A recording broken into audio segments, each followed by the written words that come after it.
Hey guys, this is my reaction to Dana White's Contender series, season 8, episode 2. Started off with Cody Haddon versus Billy Brand. Cody Haddon, his only loss was to Steve Erceg, who's my boy. Was sad to see Steve Erceg lose his last fight. That sucked. Um, Cody was super open to getting kneed in the clinch, but that didn't matter because he was so relentless and he dropped Billy Brand and then he locked in the sub. He was awarded a contract, so look forward to seeing this guy in the UFC. Torres Finney, I was surprised didn't get a contract last time because Dana said he needed more experience, but why bother having him on the Contender series if he can't get a chance because not enough experience? He wrestled Cam Roston for 11 minutes of the whole fight, which is pretty crazy. Well, he just held him down for basically the whole fight. When they were standing, he would have looked better against a shorter opponent. It looked funny seeing Torres Finney struggling to hold Cam down, with Cam squirming to get out. He did try to go for some submission attempts. Was an okay fight. Dana was brutally honest with Finney. Was sad to see he didn't get a UFC contract, but maybe Dana's right and he's not UFC material.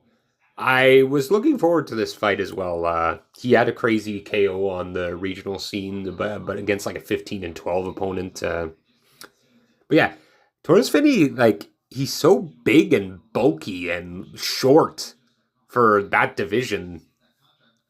I don't know how he would have done in the UFC.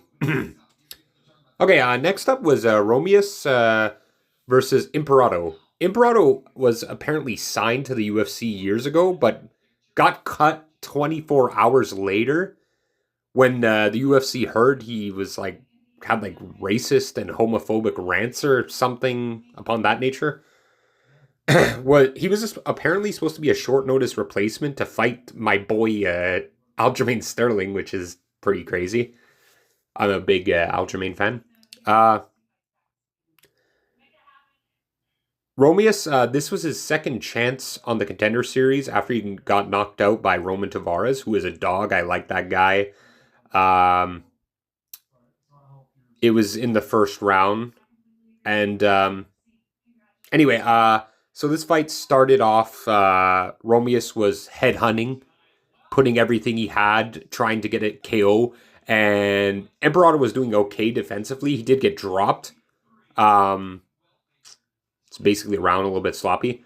Second round started similar, and it got to the ground, and Romulus almost had Imperato in a submission, and for a second, Imperato almost had him in a guillotine as well.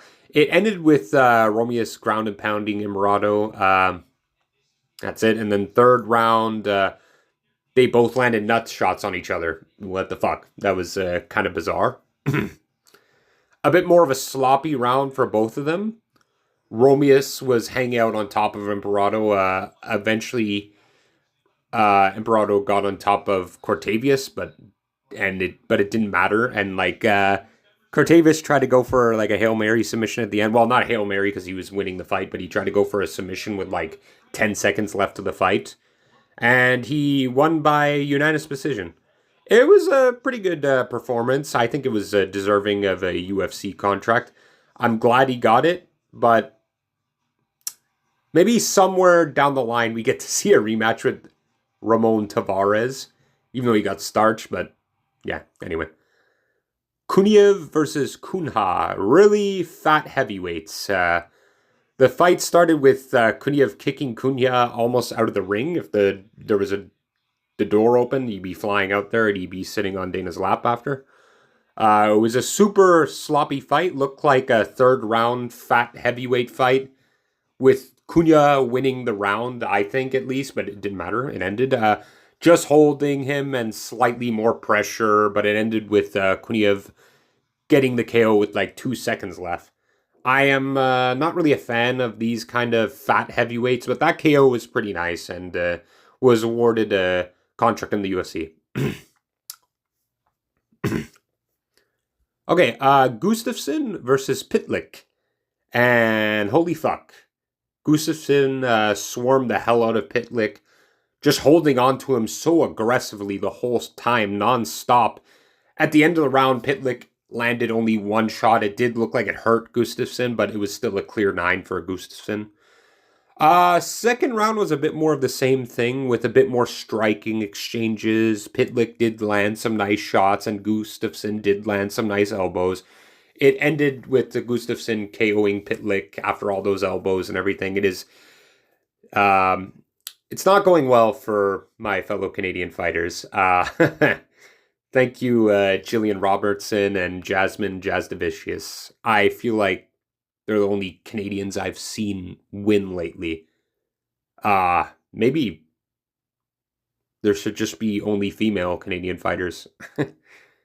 Anyway, Gustafsson was awarded a contract, and I look forward to seeing him in the UFC. This episode was not as good as the first episode of the season, but it was still entertaining. The No Dogs won. It was all favorites. I don't like to bet on the Contender series because I generally don't know these guys. I meet them through this, and then I get to see them fight in the UFC and go from there. Anyway, I hope you guys enjoyed this. The episode just ended. Good time. Look forward to next week.